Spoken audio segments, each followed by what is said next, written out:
Welcome back to the Reading Corner with Mrs. G. For more great stories, subscribe here. And if you like the Berenstain Bears stories, there's lots of them. This one's called The Berenstain Bears Learn About Strangers. But you might also check out The Berenstain Bears in the Messy Room, or The Berenstain Bears Get Stage Fright, or The Berenstain Bears Week at Grandma's, or The Berenstain Bear and the Missing Honey.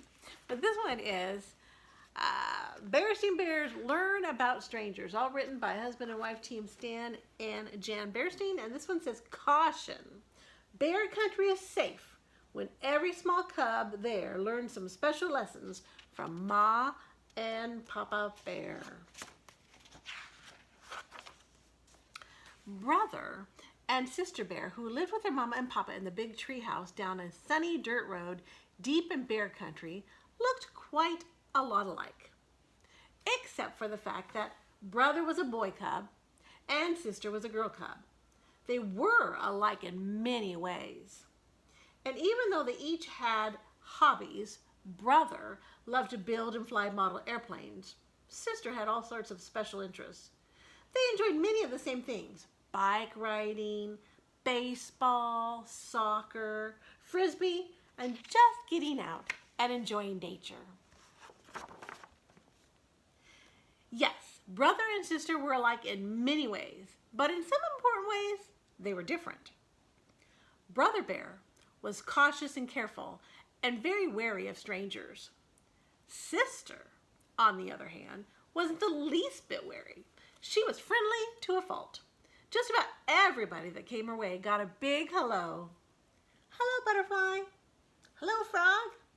Hello, Mr. Truck Driver. Hello, Mrs. Shopper. Brother worried about sister's free and easy way with strangers. Strangers weren't a problem for him.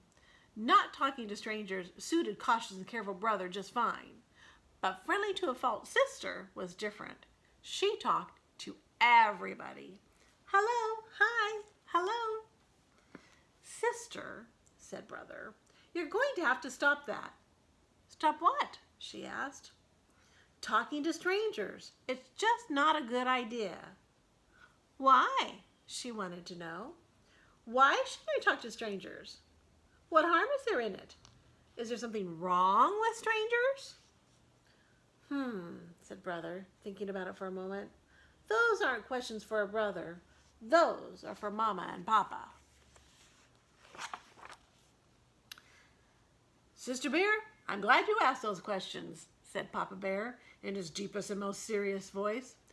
The reason you should never talk to a stranger and never ever take presents from a stranger and never ever ever go anywhere with a stranger is that it's dangerous.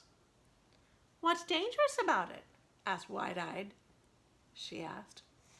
What can happen? Oh dear, thought Mama Bear. I do hope Papa can tell Sister about strangers without making everything scary. All sorts of things, Papa said. Here, look at the newspaper. As she looked at it, her eyes got wider and wider. This is what she saw. Stranger bothers cub. Chief Grizzly questions stranger. Missing cub found.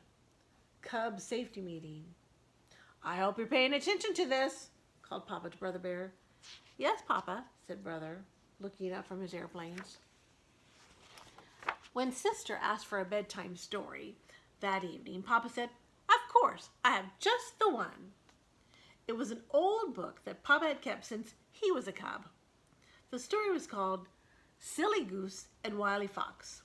It told how Silly Goose got into a conversation with Wily Fox, and before Silly knew quite what was happening, she found herself in Wily's lair.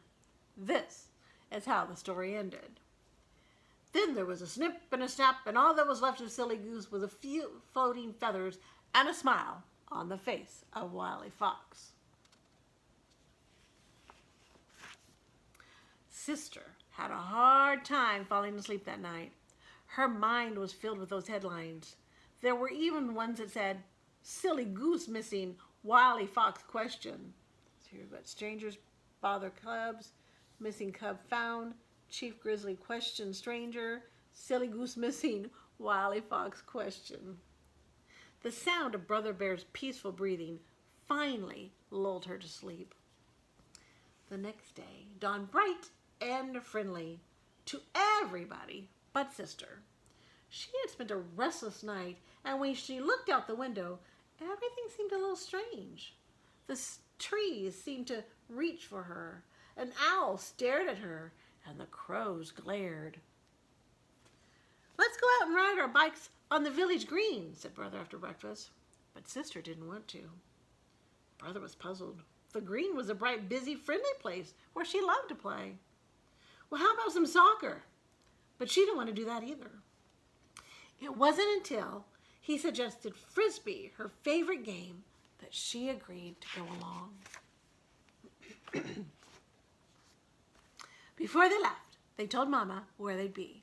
It was a family rule that they never went anywhere without telling Mama or Papa. "That's fine," said Mama. "I'm on my way to Farmer Ben's for apples. I'll stop by for you on the way home." The village green was the same bustling place it had always been. This is what it looked like to everyone but Sister. This is what it looked like to her. Today, even the frogs and butterflies seemed mean and scary to Sister. Later, when somebody tapped her on the shoulder, she jumped a little, even though it was just Mama. Yipe! "How was everything at the village green?" asked Mama on the way home in the car. Sister sat in the front with Mama, and Brother rode in the back with the barrel of apples.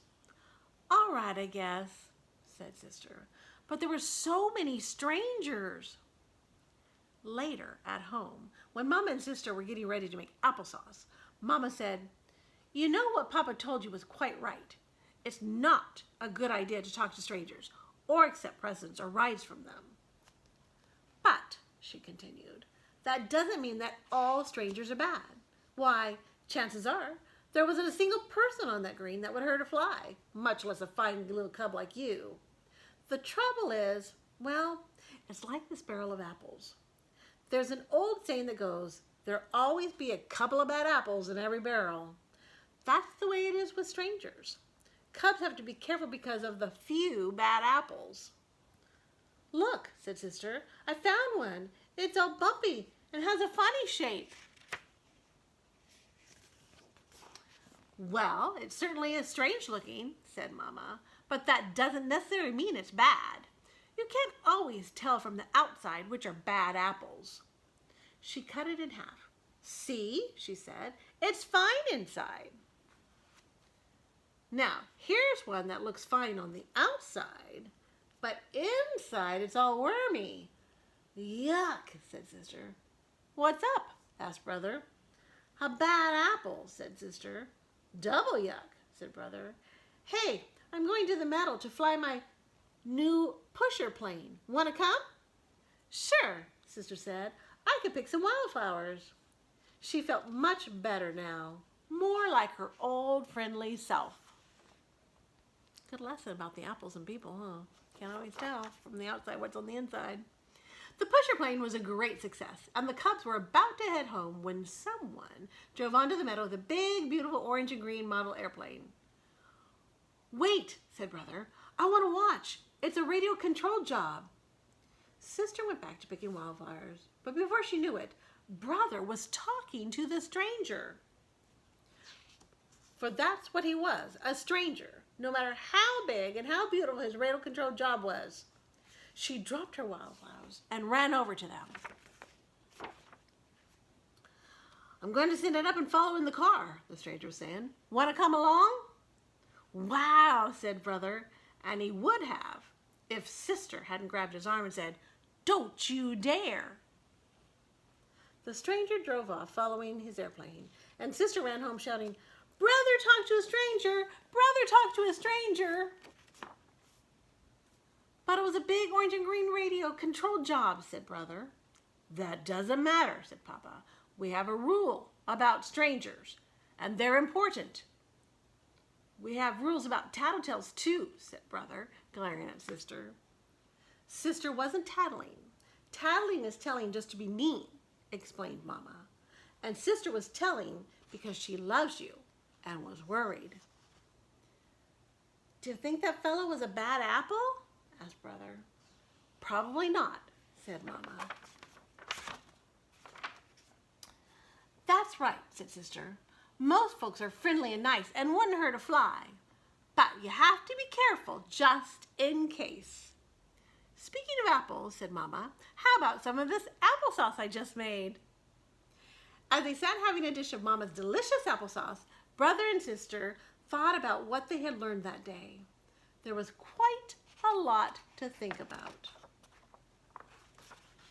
And here are brother and sister's Bears rules for cubs. 1, never talk to strangers. 2, never take candy or other gifts from strangers. 3, never go anywhere with a stranger. 4, don't keep secrets from your parents, especially if someone asks you to. 5, your body is your own personal property and nobody else's business, especially the private parts. When you're real little, of course, Mama or Papa may help you with your bath or in the bathroom. And only a doctor is, and your doctor is in the body business and will have to examine you from time to time, even when you're not little. Number 6, use your common sense. We can't have rules for everything. Common sense is what keeps us safe by telling us what to do in situations that are not covered by rules. So, stay safe. Be wary of strangers. You can still be friendly, but you don't ever ride, take candy, or even talk with a stranger unless you have an adult with you. All right? So, for more great stories, go to the Reading Corner with Mrs. G. See you next time.